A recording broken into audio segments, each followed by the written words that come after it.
compared to the whitewater streams that tumble down mountainsides, the meandering rivers of the plains may seem tame and lazy. But mountain streams are corralled by the steep walled valleys they carve. Their courses are literally set in stone. Out on the open plains, those stony walls give way to soft soil, allowing rivers to shift their banks and set their own ever-changing courses to the sea, courses that almost never run straight. At least not for long, because all it takes to turn a straight stretch of river into a bendy one is a little disturbance and a lot of time. And in nature, there's plenty of both. Say, for example, that a muskrat burrows herself a den in one bank of a stream. Her tunnels make for a cozy home, but they also weaken the bank, which eventually begins to crumble and slump into the stream. Water rushes into the newly formed hollow, sweeping away loose dirt and making the hollow even hollower, which lets the water rush a little faster and sweep away a little more dirt, and so on and so on.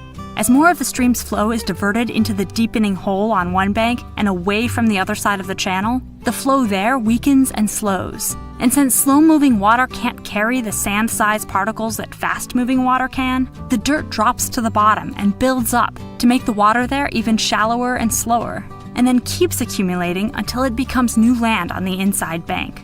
Meanwhile, the fast-moving water near the outside bank sweeps out of the curve with enough momentum to carry it across the channel and slam it into the other side, where it starts to carve another curve, and then another, and then another, and then another.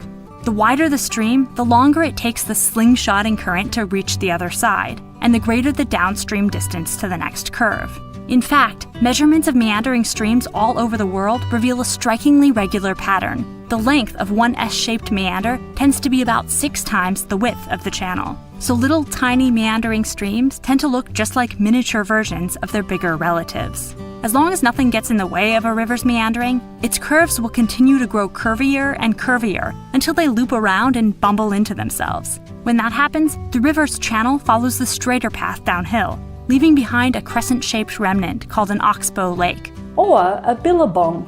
O un lago en herradura. Ou un bras mort.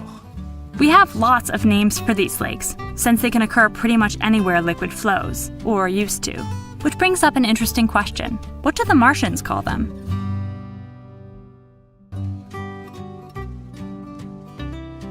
This Minute Earth video is brought to you by you, if you want to, because we've started a new crowdfunding campaign on the website patreon.com to help remove banner ads and support Minute Earth going forward. And we'd be honored if you considered helping us out by going to patreon.com/MinuteEarth.